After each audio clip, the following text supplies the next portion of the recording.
जय Hind everyone, this is Savi and आप सभी की सवी दी या फिर Savi ma'am. I welcome all of you to the Savi humanities platform, जहाँ पे करंटली तुम्हें क्लास 11 एंड क्लास 12 के सोशियोलॉजी प्लस साइकोलॉजी के कंटेंट्स मिल रहे हैं, वो भी बिल्कुल फ्री ऑफ कॉस्ट।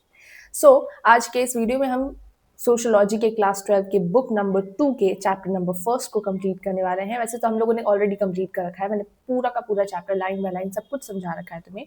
इस वीडियो में हम सारे के सारे इंपॉर्टेंट क्वेश्चंस को उठाएंगे, चाहे वो तुम्हारे एमसीक्यूज हो, एनसीईआरटी के क्वेश्चंस हो या फिर कुछ प्रीवियस ईयर के क्वेश्चंस हो, सब उठा के एक ही बार में डिस्कस करके खत्म करेंगे। ठीक है बच्चों? सो इस पूरे के पूरे सेशन में तुम्हें एकदम एक्टिव रहना है। ठीक है, थोड़ा सा लाइट ज्यादा हो गया तो मुझे सेशन को स्टार्ट करने से पहले एक बहुत इंपॉर्टेंट काम है।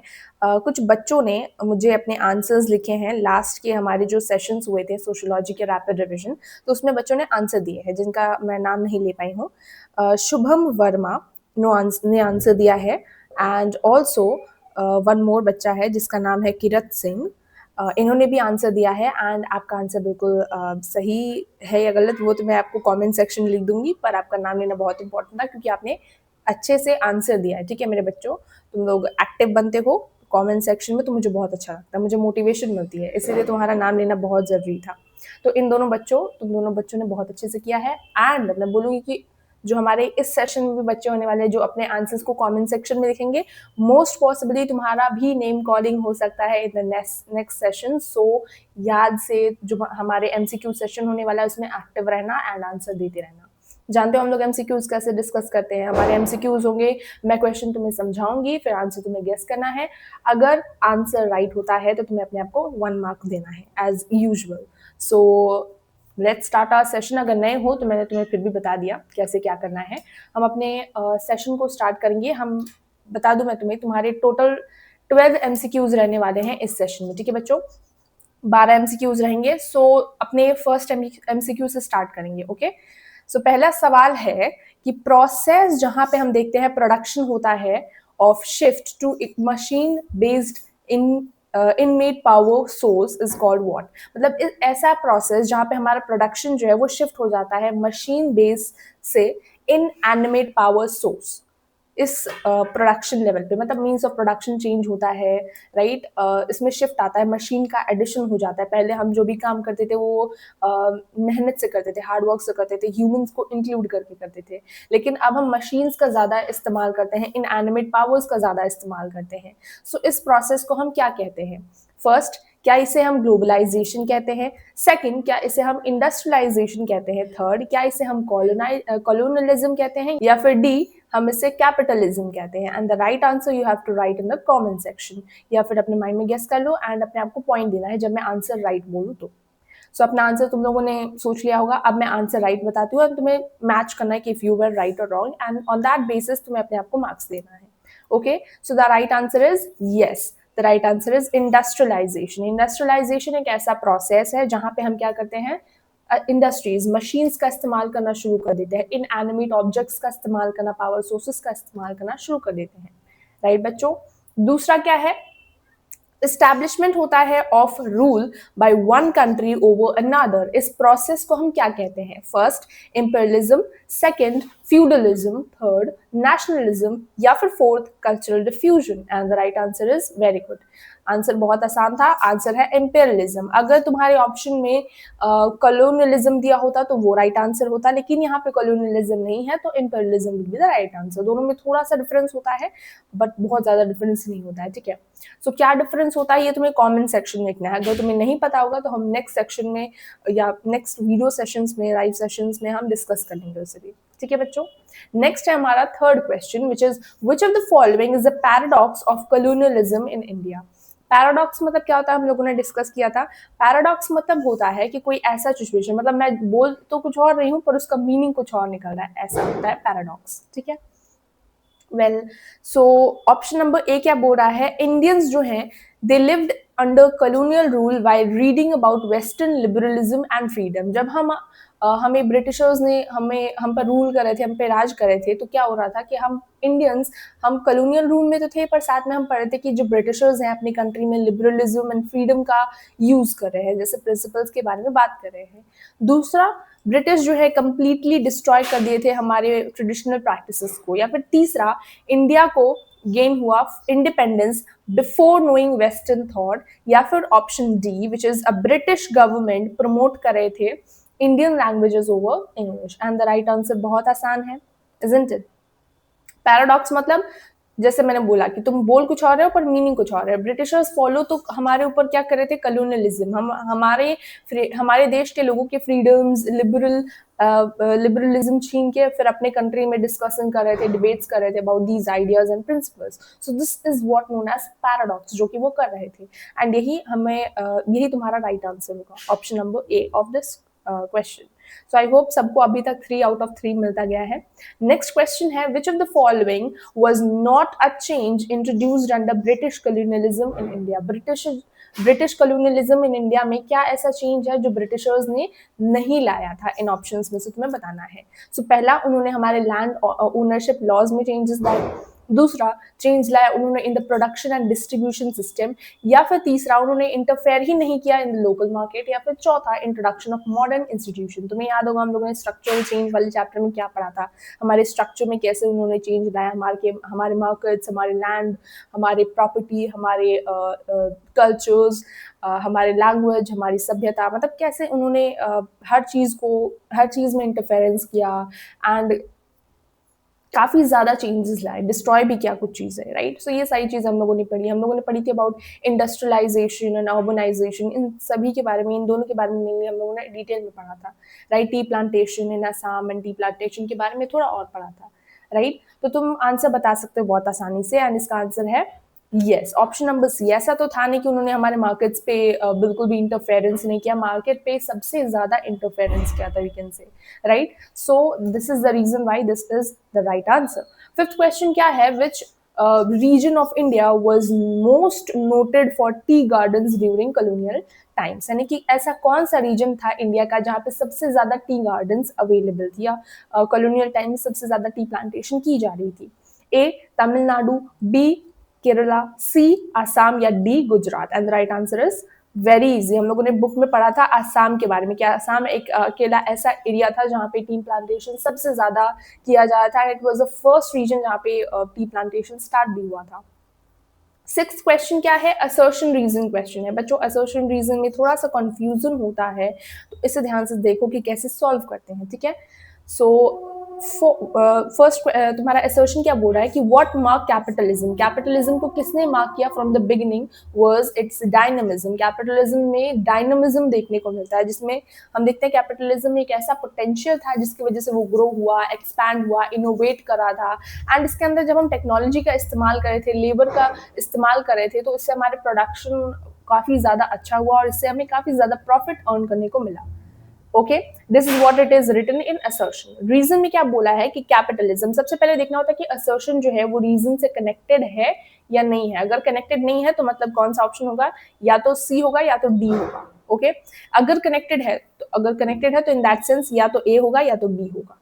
ओके, ये भी देखा जाता है, तो थोड़ा सा यहाँ पे लॉजिक भी लगाना है। एक ही बार में फटाफट, ऐसा नहीं है कि 1 मार्क ज्यादा इंपॉर्टेंट नहीं होती तो फटफट करके फिर 2 मार्क और 6 मार्क में फोकस करना है, ये गलती बिल्कुल नहीं करनी है, ध्यान से चलना है। ओके, रीजन की बात करें तो रीजन में क्या बता रहा है कि कैपिटलिज्म जो है ये एक इकोनॉमिक सिस्टम है जिसमें हम देखते हैं ऑर्गेनाइज होता है टू एक्यूमुलेट प्रॉफिट्स। ये एक ऐसा प्रोसेस है, इकोनॉमिक सिस्टम है जहाँ पे प्रॉफिट्स का जनरेशन ज्यादा से ज्यादा किया जाता है with in a market system. Right और wrong, we know. First option जो है असर्शन जो है वो बिल्कुल सही बात बोल रहा है, रीजन भी बिल्कुल सही बात बोल रहा है, एंड दोनों कनेक्टेड है या नहीं है? बिल्कुल कनेक्टेड है।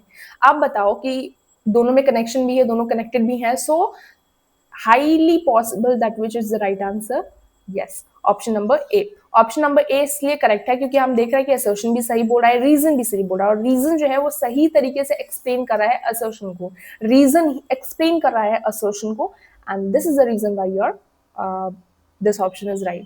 समझ में आ रहा है? असर्शन रीजन को थोड़ा ध्यान से करना पड़ता है क्योंकि बच्चे यहाँ पे तुम ही लोग बहुत ज़्यादा कंफ्यूज हो जाते हो। मेरे टाइम में मेरे क्लासमेट्स वगैरह भी बहुत ज़्यादा कंफ्यूज हो जाते थे। असर्शन कुछ है नहीं, बस थोड़ा सा ध्यान, थोड़ा सा फोकस चाहिए इसमें। ओके, एंड अगर तुमने एनसीईआरटी लाइन बाय लाइन पढ़ी होगी तो आराम से हो जाएगा, कुछ है ही नहीं बच्चों, ठीक है?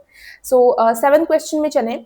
सो ब्रिटिश कॉलोनियल पॉलिसी फेवर क्या किया करती थी? First decentralization, second self sufficiency in Indian villages, C commercialization of agriculture या कंप्लीट रिमूवल ऑफ टैक्सेस, इन सभी में से ब्रिटिश कॉलोनियल पॉलिसी जो थी वो सबसे ज्यादा किस चीज पे फेवर करती थी?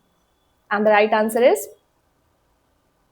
Yes, the right answer is commercialisation of agriculture. हमने देखा कि डिसेंट्रलाइजेशन मतलब होता है कि पावर को शेयर करना टाइप्स, ऐसा हो गया। सेल्फ सफिशिएंसी मतलब वो क्यों चाहेंगे कि इंडियन विलेजेस जो है वो सेल्फ सफिशिएंट बने, कॉमन सी बात है। कंप्लीट रिमूवल ऑफ टैक्सेस, अब रिमूव हो जाएगा टैक्सेस तो फिर तो ये तो दिक्कत की बात हो जाएगी for the British government. So option C में क्या होता है ना, उन्होंने कैश क्रॉप्स के बारे में प्रमोशन किया। देखो मेरा यहाँ पे गड़बड़ हो गया। कैश क्रॉप्स को उन्होंने बोला कि जो भी क्रॉप्स है जिससे हमें पैसा आ रहा है उन्हें ही उगाओ। एंड उन्होंने क्या किया, उन्होंने एग्रीकल्चर के थ्रू काफी ज्यादा पैसे कमाए। उन्होंने क्या किया, ट्रेड करना स्टार्ट किया of these crops, right, indigo का selling and all. So that is the reason why C is the right answer. Okay बच्चों, नेक्स्ट है eighth question, where we see which of these statements best captures the relationship between industrialization and urbanization। यानी कि industrialisation और urbanisation के बारे में कौन सा ऐसा ऑप्शन है जो बिल्कुल सही बात कर रहा है? फर्स्ट कि they are unrelated process, second industrialization drives urbanization, third urbanization slow कर देता है इंडस्ट्रियलाइजेशन को, या फिर अर्बनाइजेशन होता ही है just after, only after globalization. And the right answer is बिल्कुल सही। हमने पढ़ा था चैप्टर में इन डिटेल की इंडस्ट्रियलाइजेशन ही है जो कि ड्राइव करता है अर्बनाइजेशन को। पहले इंडस्ट्रीज का सेटअप होगा, इंडस्ट्रीज सेटअप हो जाएंगी, मशीन्स का इस्तेमाल फैक्ट्रीज में होने लग जाएगा। तो इससे क्या होगा, जॉब की जॉब मतलब मार्केट में जॉब अपॉर्चुनिटीज होंगी, फैक्ट्री में लोगों की जरूरत पड़ेगी, सो जॉब का यू कैन से नीड बढ़ेगा, राइट। तो इंडिविजुअल्स क्या करेंगे, फिर आएंगे नौकरी ढूंढने के लिए फ्रॉम, बिकॉज एग्रीकल्चर वहाँ पे हो नहीं रहा है properly, so in search of jobs they will come two towns and cities, इनसे क्या होगा, अर्बनाइजेशन होगा, राइट। सो ये हमें देखने को मिलता है कि इंडस्ट्रियलाइजेशन से ही अर्बनाइजेशन कनेक्टेड है, इंडस्ट्रियलाइजेशन की वजह से ही अर्बनाइजेशन आता है। And that is the reason why this option is right, which is option number B बच्चों। नेक्स्ट क्वेश्चन है question number 9, which is which of the following was a way in which colonialism influence करता है Indian society को culturally and socially. Culturally and socially कैसे हमारे colonialism जो है वो इन्फ्लुएंस करता है समाज को। ओके, सो हम देखते हैं कि कॉलोनियलिज्म की वजह से क्या आता है। You have to answer this while, मैं कभी कभार फ्लो में आंसर ही बोल देती हूँ, ऐसा लग रहा है मुझे। वेल, फर्स्ट ऑप्शन है spread of English language and western education, second complete eradication of all traditional religions overnight, यानी कि ब्रिटिशर्स ने हर ट्रेडिशनल और रिलीजन को इराडिकेट कर दिया, मतलब खराब कर दिया, या यू कहो बैन टाइप का कर दिया। सी नो चेंज इन कास्ट और किनशिप सिस्टम, या फिर isolation of India from the world. And the right answer is very easy. हम लोगों ने चैप्टर में अच्छे से डिस्कस किया था कि कैसे कॉलोनियलिज्म की वजह से हमारे इंडियन सोसाइटी में, हमारे कल्चर में कैसे चेंजेस आते हैं उनकी वजह से। अब ब्रिटिशर्स की वजह से we are using English word, English language में हम बात करते हैं। वेस्टर्न एजुकेशन का काफी प्रभाव है हमारे एजुकेशन सिस्टम में, isn't it? So this is the reason why option number A over here is correct बच्चों। नेक्स्ट क्वेश्चन है टी प्लांटेशन जो है वो बिगिन होता है in India in which year? Option A 1835, 1851, 1870s and 1890, sorry 1900, not 1890. So the right answer is yes, the right answer is, अगर book पढ़ा होगा तो 1852, तुम्हें पता होगा 1851, okay, which is option number B। Next question है क्वेश्चन नंबर 11, जहां पे हम देखने को मिलता है कि विच ऑफ द फॉलोइंग, कौन सा इन सभी ऑप्शंस में से कौन सा नहीं है कॉलोनियलिज्म का impact in Indian society. And first option is britishers ने इंटरफेयर किया in the Indian market to ensure greater profit. Second हमें देखने को मिलता है कि उन्होंने ऑल्टर किया in the mode of production. Third हमें देखने को मिलता है कि उन्होंने इंप्लीमेंट किया forest tax affecting pastoral communities, या D they completely abolished all traditional social institutions immediately। And इन सभी में से क्या नहीं, तुम्हें बताने कि इन सभी में से क्या कॉलोनियलिज्म का इम्पैक्ट इंडियन सोसाइटी में नहीं पड़ा। And the right answer is, यहाँ पे थोड़ा सा कंफ्यूज हो जाते हैं बच्चे, ध्यान से देखते नहीं है, नॉट टिक करके चले जाते हैं नेक्स्ट क्वेश्चन पे। तो ऐसा नहीं करना है तुम्हें, स्मार्ट टीचर के स्मार्ट बच्चे हो, राइट, तो इस टाइप की मिस्टेक मत करना, ध्यान से सवाल को पढ़ना। And the right answer is option number D, Britishers ने हमारे मार्केट्स में चेंजेस लाए, राइट। हमारे मोड ऑफ प्रोडक्शन में भी चेंज किया उन्होंने फॉरेस्ट एक्ट्स भी लाए, बट उन्होंने ये नहीं किया कि हमारे ट्रेडिशनल एंड सोशल इंस्टीट्यूशंस को एक ही बार में तबाह कर दिया, एबॉलिश कर दिया, इस टाइप का चीज़ नहीं किया। धीरे धीरे चेंजेस लाए, पर कुछ कुछ चेंजेस लाए, ऐसा नहीं कि सब कुछ चेंज कर दिया, राइट। नेक्स्ट क्वेश्चन है क्वेश्चन नंबर 12, जहाँ पे हमें देखने को मिलता है कि मीनिंग ऑफ स्ट्रक्चरल चेंज। इन सभी में से बताना है कि कौन सा सही बता रहा है option about the meaning of structural change in sociological context. And the first option is changes in rules of society, rules of institutions of society.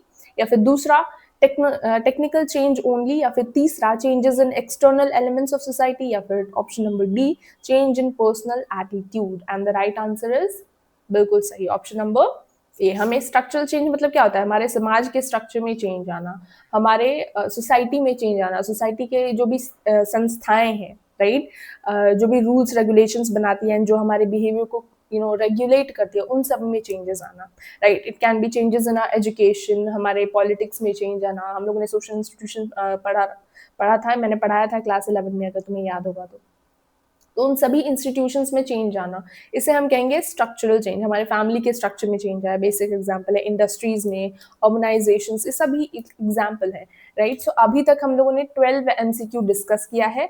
12 MCQs में से आई होप यहाँ पे तुम्हें दिख नहीं रहा होगा, वैसे तो मुझे पता है कि तुम्हें नहीं दिखेगा।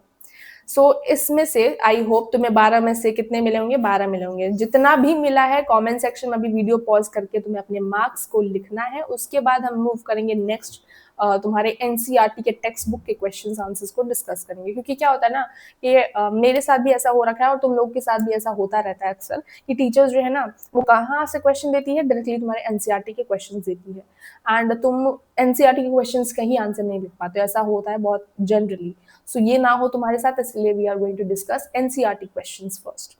एनसीईआरटी क्वेश्चंस का सबसे पहला क्वेश्चन है तुम्हारा कि कैसे कॉलोनियलिज्म इम्पैक्ट करता है हमारे डेली लाइफ्स को, या अभी तक डेली लाइफ को करता हुआ है। कल्चरल लेवल पे एंड पॉलिटिक्स के लेवल पे तुम्हें बताना है कि कैसे हमारे लाइफ में चेंजेस तुम्हें देखने को मिलता है बिकॉज ऑफ दिस कॉलोनियलिज्म। ठीक है बच्चों। सबसे पहले तुम अगर ज़्यादा मार्क्स का, जैसे 6 मार्कर है या फिर 4 मार्कर पूछ दिया है यही सवाल, तो तुम्हें थोड़ा सा एक्सप्लेन करना होगा कॉलोनियलिज्म के बारे में कि कॉलोनियलिज्म क्या है। इट इज़ अ प्रोसेस जहाँ पे हमें देखने को मिलता है वन कंट्री ओवर अनदर अपने रूल को स्थापित करती है, ये सारी चीज़ें हैं। यहाँ पे थोड़ा सा इंट्रोडक्शन दिया हुआ कि कैसे कॉलोनियलिज्म जो है उसके काफ़ी सारे एस्पेक्ट, हमारे कल्चरल डिमेंशंस, हमारे पॉलिटिकल डिमेंशंस में काफ़ी ज़्यादा इम्पैक्ट देखने को मिलता है, चेंजेस देखने को मिलता है। बहुत डिटेल में वैसे तो मैंने ये चैप्टर को और इसके बारे में सब कुछ डिस्कस कर रखा है कि कैसे उन्होंने चेंजेस लाया था, ट्रांसफॉर्म किया था उन्होंने बेसिकली। वेस्टर्न एजुकेशन का इंट्रोडक्शन होता है, इंग्लिश लैंग्वेज का अपने आप में इंट्रोडक्शन होता है इन आवर सोसाइटी। हमें देखने को मिलता है कि ब्रिटिश का एडमिनिस्ट्रेशन सिस्टम, वैसे ये थोड़ा पॉलिटिकल हो गया, so let's not go into that. हमें देखने को मिलता है कि हमारा जो यूज है of wearing this tie is also one of the example जो कि तुम यहाँ पे इंक्लूड कर सकते हो। कल्चरल चेंज का ही एग्जाम्पल हो गया। हम देखते हैं कि आजकल हमारे प्रैक्टिसेस में, कल्चरल प्रैक्टिसेस में भी हमें देखने को मिलता है क्या, जैसे अगर तुम्हें याद हो हम लोगों ने चैप्टर में डिस्कस कर रखा है, हमारे पेंटिंग्स, हमारे काफ़ी सारे ऐसे पेंटिंग्स हैं जो ब्रिटिश के इन्फ्लुएंस में वाटर कलर यूज करते हैं, थोड़ा सा ब्रिटिश की तरफ, ब्रिटिशर्स का भी आइडियाज वगैरह लेते हैं in our we can say art and paintings and musics जो है उसमें भी काफ़ी ज़्यादा वेस्टर्न प्रभाव है, राइट। जो क्लोथिंग करते हैं हम, जैसे जीन्स पहनना, मैंने अभी टाई का भी एग्जांपल दिया, तो that also you can include over here. हमारे फैशंस में चेंजेस आता है, right.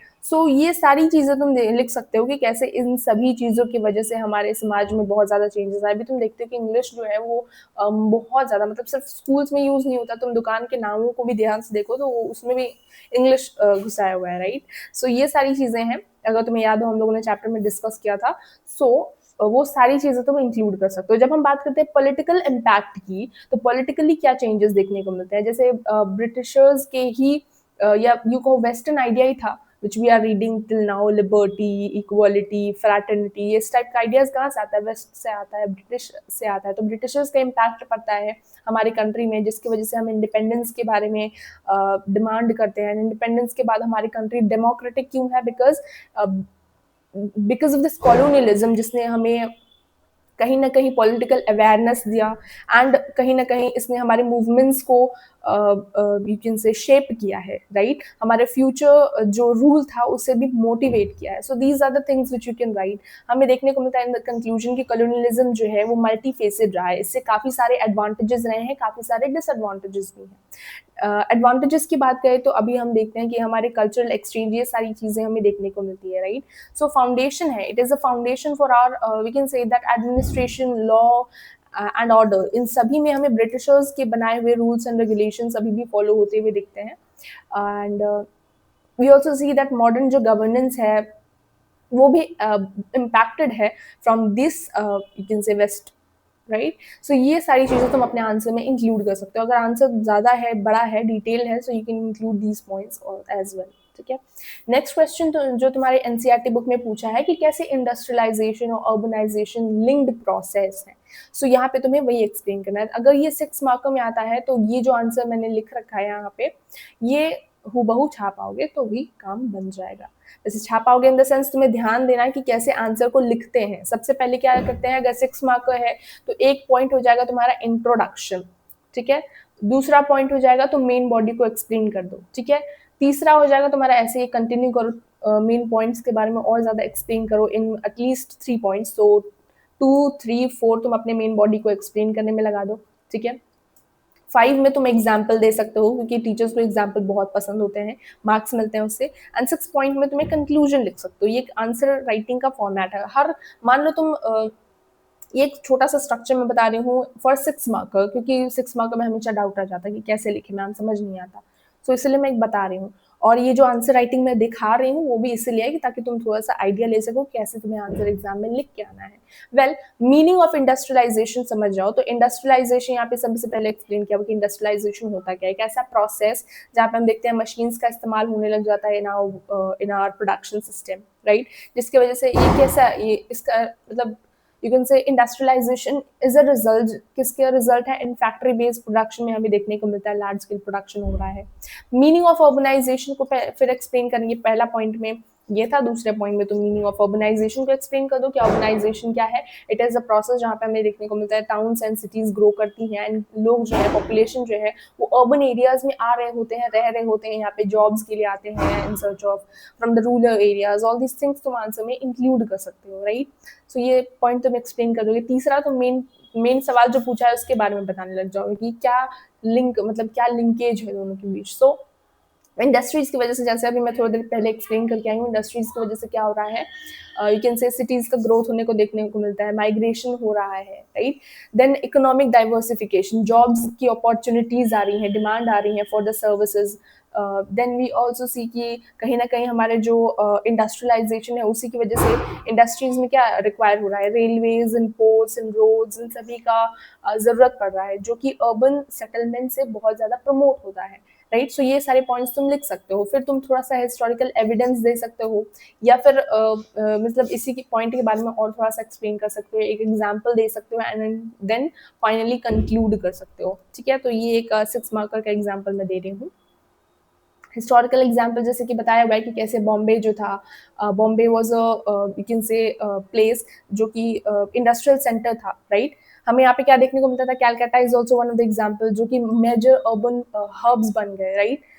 Industrial revolution in Europe आने की वजह से it was a turning point in urban या यू को rapid urbanization. So this is also one of the example over here, ठीक है बच्चों? सो ये यहाँ पे एक्सप्लेन किया हुआ है, ओके?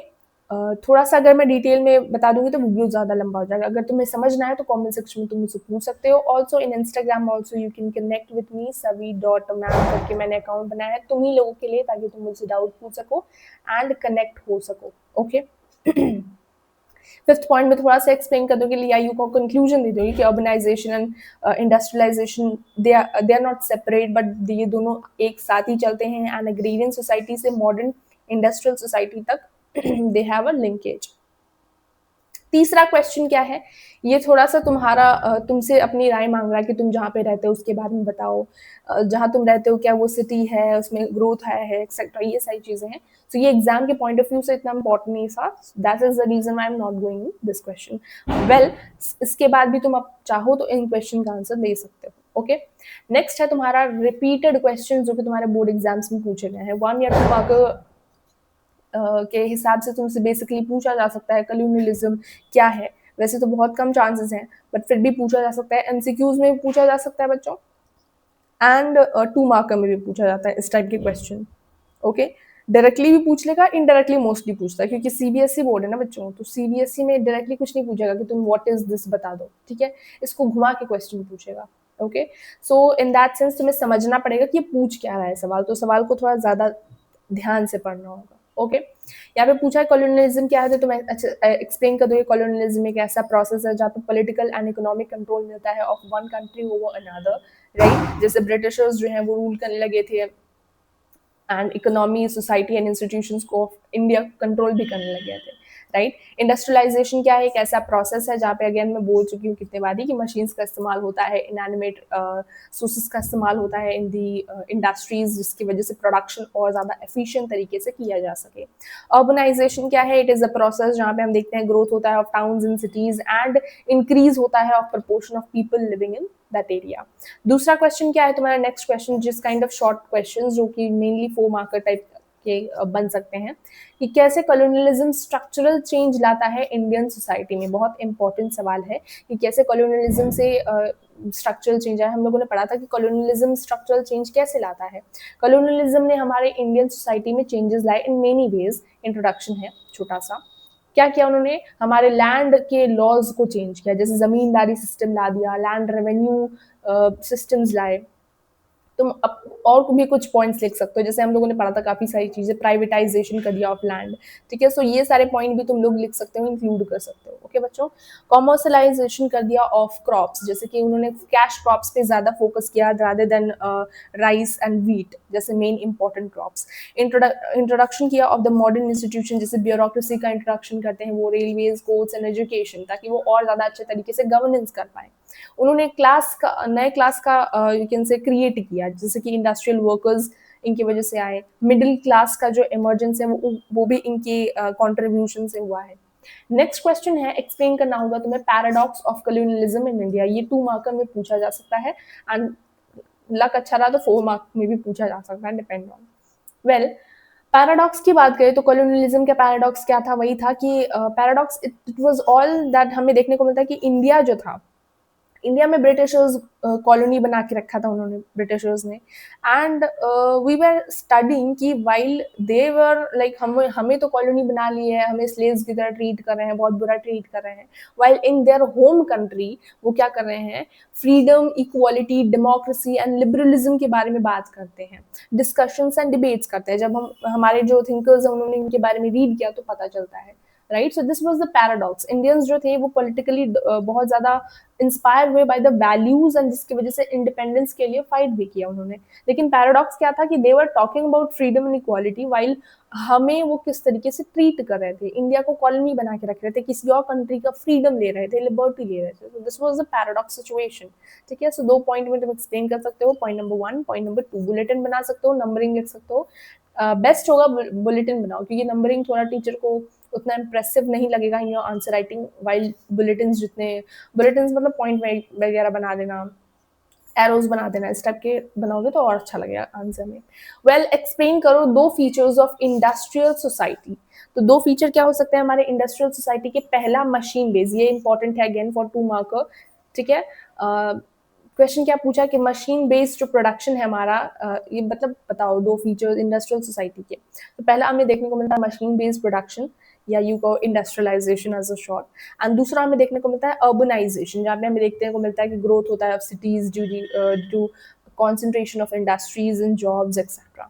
दूसरा क्या है कि इम्पैक्ट ऑफ कॉलोनियलिज्म बताओ ऑन इंडियन विलेजेस, कि इंडियन विलेजेस पे क्या इम्पैक्ट पड़ा कॉलोनियलिज्म का। तो सिमिलर क्वेश्चन है अगेन, बता दोगे कि हमारे ट्रेडिशनल जो ज्ञान था ऑफ एग्रीकल्चर उसमें इंट्रूजन पड़ता है। देन कैश क्रॉप्स ब्रिटिशर्स ने इंट्रोड्यूस कर दिया। हैवी लैंड रेवेन्यू की डिमांड करते थे वो, जिससे पॉवर्टी एंड इनडेप्टनेस, जो क्या बोलते हैं, कर्जा लेने का जो प्रैक्टिस है वो ज़्यादा बढ़ गया था। उन्होंने फॉरेस्ट भी छीन लिया था ट्राइबल से, राइट, एंड लैंड पॉलिसीज डालने लगे, टी प्लांटेशन की पॉलिसीज डालने लगे। ये 4 मार्कर में भी इस टाइप के क्वेश्चन पूछे जा सकते हैं, so you have to be ready to deal with that, and इसमें कुछ हार्ड नहीं है, बहुत आराम से कर लोगे। ये भी एक क्वेश्चन है कि लेस्ली फेयर जो है इन कॉन्टेक्स्ट ऑफ कैपिटलिज्म क्या होता है। Laissez faire means leave alone, it means that it is a principle जहाँ पे हम देखते हैं कि मिनिमम गवर्नमेंट का इंटरफेरेंस जो मार्केट प्लेयर्स हैं, प्राइवेट प्लेयर्स, वो डिमांड करते हैं, वो चाहते हैं कि गवर्नमेंट कम से कम इंटरफेयर करे इकोनॉमी में, जिससे वो मार्केट को अपने हिसाब से रूल कर पाए एंड प्रॉफिट ज़्यादा से ज़्यादा अर्न कर पाए। जो काबिलियत रखते हैं वो उनको ज़्यादा मतलब प्रॉफिट हो, एंड इससे well again it will be a part of different debate only, so I am not going to that, but या इसमें यही देखने को मिलता है कि जो प्राइवेट प्लेयर्स है वो जनरली चाहते हैं कि गवर्नमेंट का इंटरफेरेंस कम हो ताकि वो अपना प्रॉफिट ज़्यादा से ज़्यादा कर पाए। Again this question is coming कि कैसे इंडस्ट्रियलाइजेशन ऑर्गेनाइजेशन लिंक्ड है। ये क्वेश्चन क्यों आ रहा है? Because again this question is important for your exam point of view. ठीक है बच्चे, नेक्स्ट है तुम्हारा, क्योंकि मैंने वो क्वेश्चन को बार बार बता रखा है इसलिए मैं ज़्यादा नहीं बता रही हूँ, वापस नहीं बता रही हूँ। नेक्स्ट क्वेश्चन पे हम मूव करेंगे। डिस्कस करो कि कैसे कॉलोनियलिज्म जो है इसने इंडियन सोसाइटी एंड इकोनॉमी में चेंजेस लाए। सो अगेन सोसाइटी में कैसे चेंजेस लाए? एग्रीकल्चर में चेंज लाया उन्होंने, जमींदारी सिस्टम, फिर रैयतवाड़ी सिस्टम, मालवाड़ी सिस्टम जैसे land revenue, heavy land revenue के कैसे सिस्टम्स लाए, राइट, लैंड सेटलमेंट्स लाए, ये सारी चीज़ें वो इंट्रोड्यूस कर रहे थे। डी इंडस्ट्रियलाइजेशन हमें देखने को मिलता है जहाँ पे ट्रेडिशनल हैंडीक्राफ्ट जो थे जैसे कॉटन, सिल्क, इन सब का डिक्लाइन देखने को मिलता है। मैंने बहुत डिटेल में तुम्हें बताया था कि कैसे डी इंडस्ट्रियलाइजेशन हो रहा था, जो कि अगेन एक societal impact we can say is it was. Commercialisation देखने को मिलता है, कैश क्रॉप्स जैसे इंडिगो, ओपियम, कॉटन जैसे एंड टी जैसे जो क्रॉप्स है इनका ज़्यादा एक्सपोर्ट होने लग गया, इनका ज़्यादा ग्रोथ होने लग गया। इंफ्रास्ट्रक्चर जैसे रेलवे, टेलीग्राफ, ये सारे ट्रेड एंड एडमिनिस्ट्रेशन के पॉइंट ऑफ व्यू से इनकरेज किए गए। देन सोशल इम्पैक्ट देखने को मिलता है, western education, English language, modern professions, इन सभी का राइज देखने को मिलता है। Again rise of middle class also you can say that was one of the social impact. And answer को थोड़ा सा और बड़ा करना पड़े क्योंकि अगर 6 मार्क में पूछ ले तो you can also include this point कि कैसे पैराडॉक्स देखने को मिलता है। कॉलोनियल एक्सप्लॉयटेशन एग्जिस्ट कर रहा था, साथ साथ में हमें देखने को मिलता था exposure of liberty, equality and democracy, right. So this point also you can include. Next question है कि कैसे ग्रोथ होता है of colonial cities in India, with example तुम एक्सप्लेन कर सकते हो। वही है कि कॉलोनियल सिटीज जैसे कि हम लोगों ने देखा कैलकटा, कैलकटा फाउंड किया था जॉब ने। इन्होंने क्या किया था, इन्होंने we see that Calcutta became capital of British until 1911, right. So it was developed as trade administration and portal city, इसको डेवलप किया गया था, राइट। जैसे हमारा पहला जो पहले के टाइम पे जब हम लोग ब्रिटिशर्स के कॉलोनी नहीं बने हुए थे, we had this Masulipatnam, right. This areas were nicely growing, but फिर जैसे ब्रिटिशर्स अपना कैपिटलिज्म लेकर आते हैं, इंडस्ट्रीज लेकर आते हैं, then we saw that all these were destroyed, and then Calcutta को ब्रिटिशर्स ने यू कैन से रीस्टार्ट किया, राइट। बॉम्बे जैसे एरियाज में उन्होंने फिशिंग, जैसे पहले फिशिंग विलेज था, इन्होंने ब्रिटिशर्स को दे दिया गया था दिस फिशिंग विलेजेस इन 1661, जब हमें देखने को मिलता है कि it ultimately grow into port cities जहाँ पे कॉटन टेक्सटाइल्स मिल्स बनाए गए 19th सेंचुरी में, ये सारी चीज़ें देखने को मिलता है। मद्रास में हमें देखने को मिलता है कि सेंट जॉर्ज डेवलप किया गया fort, and into colonial administrative and centre, trade centre. फिर कॉलोनियल सिटीज़ जो हैं वो ग्रो होती हैं, these colonial cities ग्रो हुई, administrative, commercial and cultural hubs बनी, राइट। काफ़ी ज़्यादा इंपॉर्टेंट ये एरियाज बनी, राइट। इन द ब्रिटिश के हेडक्वार्टर्स बनी यहाँ पे, ये सारी चीज़ें यहाँ पे एक्सप्लेन करना है। So with this we have completed our discussion of, हम लोगों ने किया एमसीक्यूज, हम लोगों ने किया NCERT solution and most important questions, या यू कहो तुम्हारे PYQs को डिस्कस हमारा करना हो गया है ना बच्चों। सो इसके बाद फिर हमारा स्ट्रक्चरल चेंज कंप्लीट होता है। कोई भी डाउट है, कोई भी क्वेश्चन है, कमेंट सेक्शन में पूछ सकते हो। कमेंट सेक्शन में अपने मार्क्स लिखना मत भूलना of MCQs, and so till then take care. मिलते हैं नेक्स्ट वीडियो में नेक्स्ट चैप्टर के साथ। अपना ध्यान रखो, बाय।